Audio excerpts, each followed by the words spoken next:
आता नीट पेपर फुटी प्रकरणात सीबीआयनं मोठी कारवाई केली आहे। सीबीआयनं पुण्यातून तेजस शहा नावाच्या आणखी एका शिक्षकाला बेड्या ठोकल्यात, ज्यानं मनीषा हवालदारकडून हा पेपर विकत घेतला होता।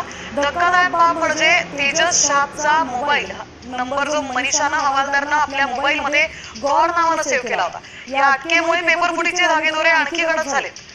आपले प्रतिनिधी सागर आव्हाड आपल्यासोबत जोडले गेलेत। सागर, आता पुण्यातून अत्यंत महत्त्वाची अपडेट येते नीट पेपर फुटी प्रकरणातली, काय डिटेल्स आहे त्याचे? नक्की आपण जर पाहिलं तर नीट पेपर फुटी प्रकरणामध्ये मेडिकल कोचिंग क्लासेस घेणारा हा जो तेजस आहे हा प्राध्यापक आहे आणि हा फिजिक्सचा विषय जो आहे तो शिकवत होता। त्याने हवालदार त्याकडून पेपर जो आहे तो विकत घेतल्याची माहिती जी आहे ती सीबीआयला आहे।